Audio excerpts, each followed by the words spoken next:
But what is more important is if you're vulnerable with someone and they accept you, then you can build strong connections with a lot of people. It's like being vulnerable is like having a filter.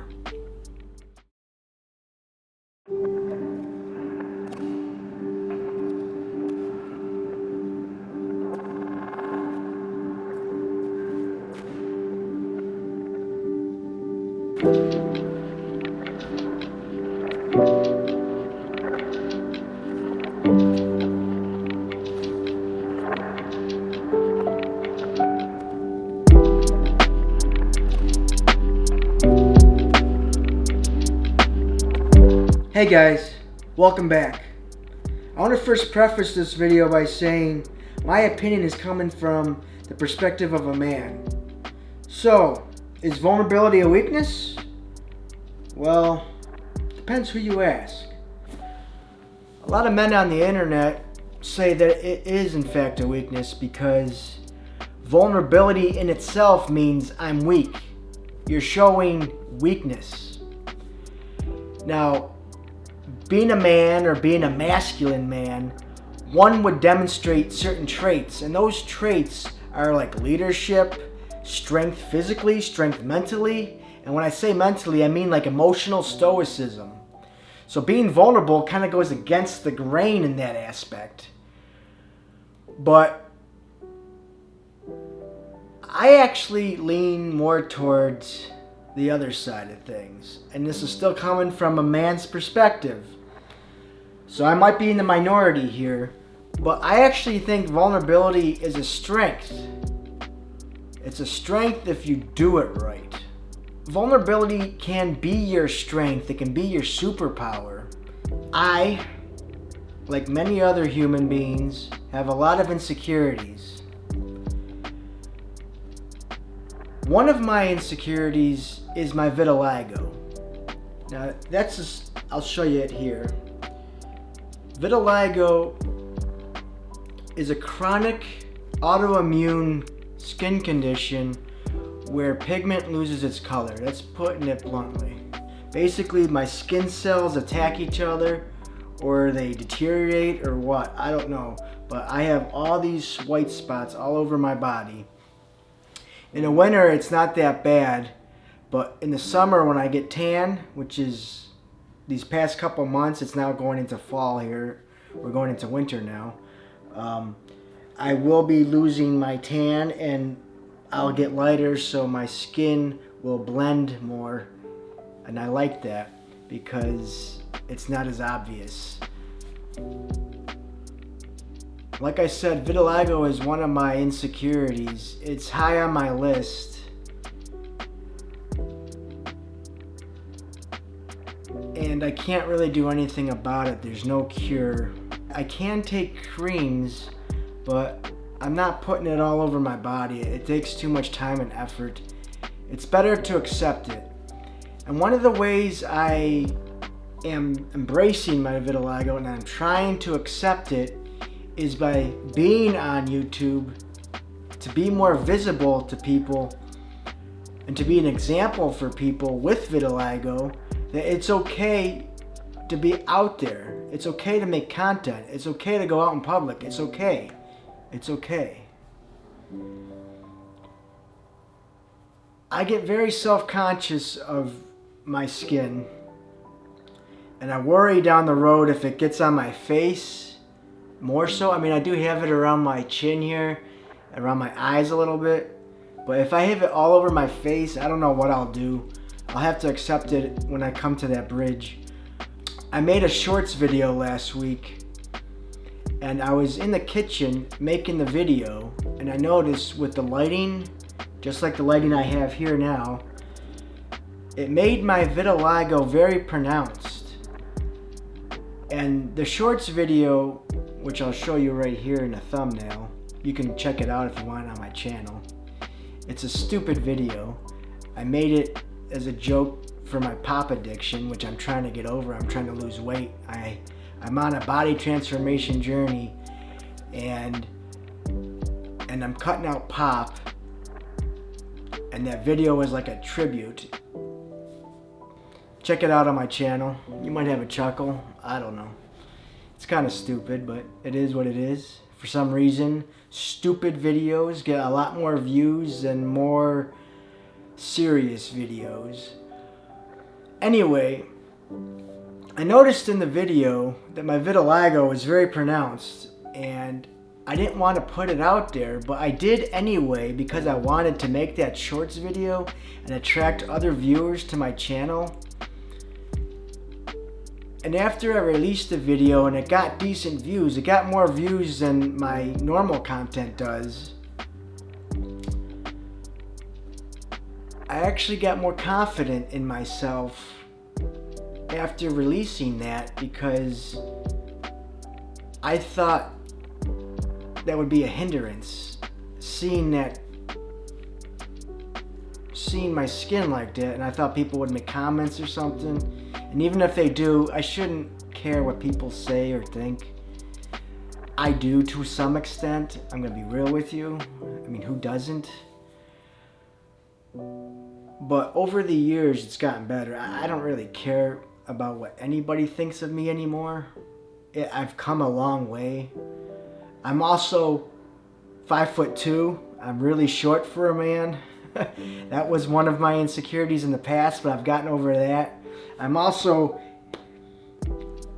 overweight, and I'm working on that because that's something I do have control over, being overweight. But I can't control my height.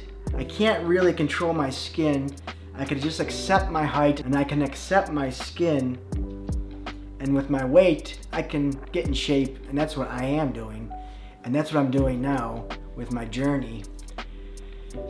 But I also want to share why being vulnerable can be a superpower when it comes to connecting to other human beings. It shows your authenticity. If you're vulnerable, you come across as more authentic. And when you're more authentic, people will like you more, or people can connect with you more. I don't know how to explain it, but it's like you make a connection with the human. Like me, I'm very open with a lot of things about myself, good or bad. I have no shame in saying things about myself, either on YouTube or at work or out and about at the supermarket. If I'm talking to somebody, I'll share something if I feel inclined to that might be kind of private or personal. I don't care, because I don't care what people think of me, and neither should you about anything. And that's why being vulnerable is a superpower, because it shows that you don't care what people think. Going back to that making connections thing, I'll give you an example of how this backfired but kind of helped me in the end. Years ago, I was on a dating app and I matched with a woman. And I wasn't really into her, but I decided to just see what would happen. So I messaged her, and we got into a conversation, and she said something about her life where something in her life was wonky. And I never heard that term years ago at that point in my life, and I'm like, wonky? What's wonky? And she said, oh, that's disappointing. And from that point on, I realized that the energy in the conversation has changed. So she lost interest in me, but that's fine, because I'm building up to the point where I want to get to. Is if you're authentically yourself and you're talking to people, and if you put someone off, if you turn someone off by being honest, then that person's not meant to be in your life. Just like with that woman that I was talking to on the internet. And we never ended up meeting up, but that's okay, because she wasn't meant to be in my life. And I didn't have to waste any time with her, any emotional feelings, or even any money if I ever went out on a date with her. That's just one stupid example, but But what is more important is if you're vulnerable with someone and they accept you, then you can build strong connections with a lot of people. It's like being vulnerable is like having a filter. That's why I don't mind being short anymore, because if someone's superficial like that and they see me at my height and they don't accept me for who I am, like I said, it's a filter. It weeds the wrong people out of my life. And if you are vulnerable with other people, I embrace it. I embrace you to be vulnerable. I embrace you to be authentic. Have no shame. Who cares what people think of you? All that matters is what you think of yourself. You should always love yourself and be your authentic self. And that's what I'm doing, and that's what I want you to do. And that's what this channel is about. I want to become the best version of myself, and there's things I can't change about myself, but the things that I can change, I am changing. I was hesitant to make this video because I'm not a good communicator. I can't articulate my thoughts well, and I'm trying to push my comfort zone. That's why I'm doing this video. That's why I'm doing this channel. And I want to encourage you to push your comfort zone. If you're in a similar boat as I am, if you're on a similar journey as I am, just be yourself. Love yourself. Accept yourself. And if there's something about yourself that you don't like, that you can change, then change it. That's what I am doing. I'm going to be an example for you. So, open up more to people. Yes, hear me out. If you open up more to people, they can hurt you more because they have things about you that you're kind of sensitive about, and they can use that against you. But if you develop self-love, you will set boundaries with people. And if they use that knowledge against you, that information against you, you'll have the strength to just walk away from that person, and then it won't bother you. They won't have any power over you. And this works the other way too, because if you're vulnerable with people and they accept you, they'll start opening up with you. And then you'll share information back and forth, and the bond will seem stronger. I had an old coworker tell me once that he liked talking to me because I was so open and free with him. I didn't hold anything back. And we actually became buddies years ago, and we kind of drifted apart from each other since then, but that's partially my fault because I've been going through things and I didn't put in the effort.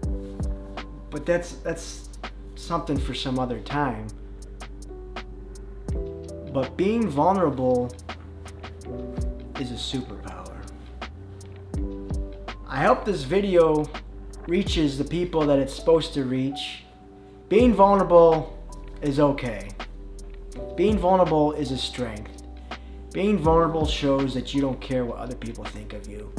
And that's really strength. Thank you for watching. I'll see you in the next one. And of course, love yourself.